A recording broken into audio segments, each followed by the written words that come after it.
হয়তো জানো যে শিক্ষা জিনিসটা কিন্তু রিক্সার তিনটা চাকার মতো। ইংলিশে হয় এটারে education is a three tier mechanism বা থ্রি টায়ার সিস্টেম। রিক্সার তিনটা চাকার মতো কথার অর্থ কিতা?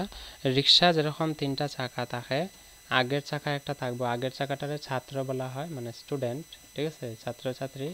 পিছের দুই চাকা একটা হইল গিয়া প্যারেন্টস মানে গার্জেন অভিভাবক যারা আমি হই, আর একটা হচ্ছে গিয়া টিচার, ঠিক আছে। তিনটা খানে হইতেছে, তোমরা মনোযোগ দিয়ে শোনো।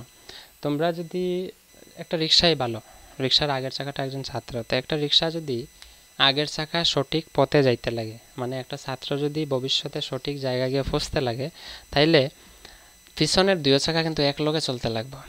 বুঝলা নাকি তা কই আর? হ্যাঁ, তো আমরা এই জিনিসটা বুঝতে লাগবো যে আমরা যদি পড়াশোনায় ভালো হইতে চাই, তাহলে যদি শিক্ষকে ভালো করিয়া পড়ায়, খুব মনোযোগ দিয়ে পড়ায়, খুবই কঠোর পরিশ্রম করে কষ্ট করিয়া তোমরা কঠিন জিনিসটারে সহজ করে তোমরা সামনে তুলিয়া দেয়, এবং তোমরা যদি মনোযোগ দেও, তোমরা যদি পড়ো, কিন্তু গার্জেন যদি সেই বিষয় নিয়ে সচেতন না থাকা, তোমরা ক্লাসে যাওয়ার পরে যদি বা ঘরে যদি ক্লাস করে যাওয়ার পরে গার্জেনে যদি এটার খবর না নেয়, বা পড়াশোনা ঠিক মতো করনি, টিচারের লগে ভালো সংযোগ যদি না থাকে, তখন কিন্তু তোমরা সঠিক নির্দিষ্ট জায়গায় তোমরা গিয়ে পৌঁছতে অসুবিধা হইব, ঠিক আছে। আমরা গ্রামাঞ্চলে এটা সব থেকে বড় সমস্যা, যে সমস্যার কারণে আমরা গ্রামাঞ্চলে শিক্ষার গুণগত মানটা খুবই নিম্নমানের, ঠিক আছে। তোমরা লক্ষ্য করে দেখিও, যারা ভালো ছাত্র তারা গার্জেন দেখিও, গার্জেনের কথাবার্তা শুনিও, তারা গার্জেন তো তোমরা গ্রামও থাকবে অবশ্যই, তারা গার্জেনটা দেখবা, তারা টিচার দেখবা, গার্জেনের সঙ্গে টিচারের সম্পর্ক দেখবা, তারপরে ছাত্রর দেখবা, ঠিক আছে। এই জিনিসগুলো দেখলে তোমরা অনুমান করতে পারবা why a bad student become good. Okay, মানে একটা খারাপ ছাত্র কেমনে ভালো হয়ে যায়।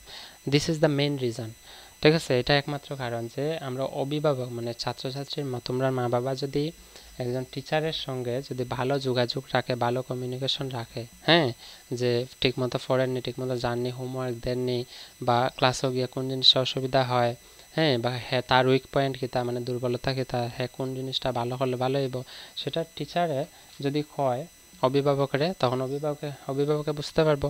আর অভিভাবকে যদি টিচারের সঙ্গে ভালো পরামর্শ রাখে, সবসময় যোগাযোগ রাখে, তখন দেখবা অভিভাবকের মনে একটা আনন্দ থাকবো নিজের ছাত্ররে নিয়ে, এবং টিচারের মনের মধ্যে একটা চিন্তা থাকবো যে আমি তো পড়াইতেছি, আমার অভিভাবক এত খবর নেয়, তাহলে আমি তার মানে এটা কিন্তু তোমরার লাগে, কিন্তু বহুত ভালো প্লাস পয়েন্ট এটা, ঠিক আছে, যেটা আমরা গ্রামাঞ্চলে নাই।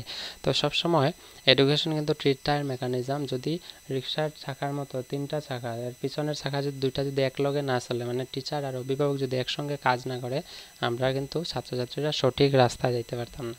যদি টিচার খুব দ্রুত গতিতে কাজ করে, ছাত্র কোন দিকে যাইব, রিক্সার চাকা কোন দিকে যাইব? যে কোনো একদিকে যাইব, হয় বাম দিকে নাহলে ডান দিকে, সোজা তো যাইতো না। তো বাম দিকে ডান দিকে যাওয়া মানে কি? মানে খারাপ রেজাল্ট করা, নলেজ ভালো পাইতো না। পড়াশোনা করার পরেও তার টিচারে যত পরিশ্রম করে বুঝাই দেবো, এই জিনিসটার প্রতি তার ধারণা থাকতো না, ঠিক আছে। তো এই জিনিসগুলোর কারণেই আমরা গ্রামাঞ্চলের শিক্ষা ব্যবস্থাটার এবং গ্রামাঞ্চলের শিক্ষার গুণগত মানটা খুবই কম। কেন কম? কারণ অনেকেই তোমরা গ্রামাঞ্চলে শুনবা যে অমুকের বাড়িতে BA pass, higher secondary pass, হ্যাঁ, এটা বাস্তব কথা। হয়তো তোমরা হয়তো আজকে প্রথম শুনতেছো, অবাক লাগতে পারে যে মানে খারাপই লাগে আমারও হইতে, ঠিক আছে। তো এই বিষয়টা কিন্তু আমরা বুঝতে লাগবো যে বিভিন্ন জায়গায় অনেক এডুকেটেড আছে student, educated boys and girls are there in village, every village, প্রত্যেক গ্রামাঞ্চলে আজকাল থাকা, কিন্তু প্রকৃত এডুকেটেড, ওকে, অরিজিনালি এডুকেটেড মানে উপযুক্ত জ্ঞান বুদ্ধি সম্পন্ন শিক্ষিত ব্যক্তিরা গ্রামাঞ্চলে কম আছে, ঠিক আছে। তো এই কারণে আমরা যদি সঠিক পথে, তোমরা যেহেতু new generation, you are the new generation of this world, ঠিক আছে। এই ওয়ার্ল্ডের মধ্যে, এই বিশ্বের মধ্যে, এই পৃথিবীর মধ্যে, বা এই দেশের মধ্যে, বা এই দেশের রাজ্যের মধ্যে, বা এই রাজ্যের ভিতরে জেলার মাঝে, বা এই রাজ্যের ভিতরে জেলার মধ্যে একটা চক্রের মাঝে, বা একটা চক্রের মধ্যে থাকা যে গ্রাম পঞ্চায়েতের মধ্যে থাকা একটা পরিবারের মাঝে, একটা গ্রামের পরিবারের মাঝে তো তোমরা আছো। তোমরা যদি হও যে তোমরা লাইফটা বেটার বানাইতে চাও, then you have to be very careful about your study. এটা কিন্তু তোমরা ধ্যান রাখতে লাগবো যে education is a three tier mechanism, and if any student want to be good, যে কোনো ছাত্র যদি ভালো হইতে চায় পড়াশোনায়, then that student and his or her parents and teacher work must be working together to make that child developed according to prescription or according to the decision made by both of them, মানে teacher আর অভিভাবকের যে সিদ্ধান্ত নিব একসঙ্গে পরামর্শ করিয়া যে কথাবার্তা হইয়া যে ব্যবস্থা নিয়া এই ছাত্রের উপরে লাগু করব, তখন এই ছাত্র কিন্তু আগে অটোমেটিক গিয়া পৌঁছব। তো এই জিনিসটা তোমরা অবজার্ভ করিয়া বা পর্যবেক্ষণ করিয়া দেখিও বা লক্ষ্য করিয়া দেখিও।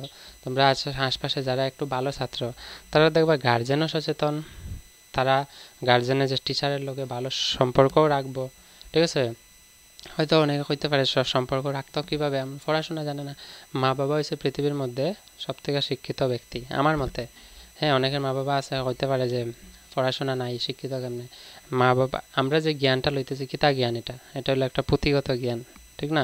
তো পুঁথিগত জ্ঞান is different from the real life জ্ঞান। আমরা বাস্তব জীবনে যে জ্ঞানটা আমরা ছোটোর থেকে মা বাবার লগে তাকিয়া পাইয়াইতেছি, এই জ্ঞানটা পৃথিবীর কোনো বইয়ের মধ্যে লেখা নাই। যার কারণে এই জ্ঞানটা যে মা বাবা দিব তোমরা এই জ্ঞানটা কিন্তু বইও পাইতা না। যার কারণে যদি পুঁথিগত জ্ঞান নিয়ে শুধু জীবন নির্বাহ করা যেত, তাইলে তো আমরা পরিবেশের জ্ঞানের প্রয়োজন লাগলো না। আমরা গ্রামাঞ্চলে কিছু আছে, কিছু মানুষ আমরা চরিত্রহীন কই, নির্লজ্জ কই, হ্যাঁ, বিবেক বুদ্ধিহীন, মানে বিবেক বুদ্ধি ছাড়া ব্যক্তিরা মানুষরা আছে। তারা কেন এরকম হয়, তারার দোষ না আসলে। তারা ছোটোবেলা থেকে ভালো পরিবেশ পাইছে না, ছোটোবেলা থেকে বড়দের সঙ্গে কীভাবে ব্যবহার করতে লাগে এটা পাইছে না, যার কারণে এই ধরনের পরিস্থিতি আমরা দেখতে লাগে, ঠিক আছে। তো এই জিনিসটা আমরা মনে রাখতে লাগবো এবং তোমরাও মনে রাখবা। এবং আমিও চেষ্টা করি তোমরা গার্জেনার লগে কথাবার্তা কওয়ার যতটুকু পারি, যেহেতু due to lack of time, সময়ের অভাবে sometime it may not be possible for me, এটা অনেক সময় সম্ভব হয় না আমার লাগে, ঠিক আছে। তো যাই হোক, এটা আলাদা কথা, কিন্তু তোমরা চেষ্টা করবা। তোমরা শুধু কইবা যে আমরা দুইজন একলগে, টিচার আর অভিভাবক একসঙ্গে কাজ না করলে যে আমি আগে যেতাম না, যাইবা, তোমার মনোযোগ কিন্তু লাগবে ক্লাসের মাঝে, বুঝতে পারছি তো। তো এই জিনিসটা কিন্তু খেয়াল রাখবা তোমরা। আমি জাস্ট এই টপিকটা এখানে বুঝাইলাম, যেহেতু ক্লাসের শেষ আজকে, আজকের লাগে তো ক্লাস এখানে সমাপ্ত। তো যার কারণে sometime this types of talking or conversation is needed for our day to day life, ঠিক আছে, in our day to day life। আমরা দৈনন্দিন জীবনে এই ধরনের কনভারসেশন, কথাবার্তা আমরা প্রয়োজন, যার কারণ থেকে এই ছোটোখাটো জিনিস থেকে আমরা অনুমান লইতে পারবো বা শিখতে পারবো, যেটা আমরা বাস্তব জীবনে কাজে লাগবো। বুঝতে পারছো তোমরা বিষয়টা?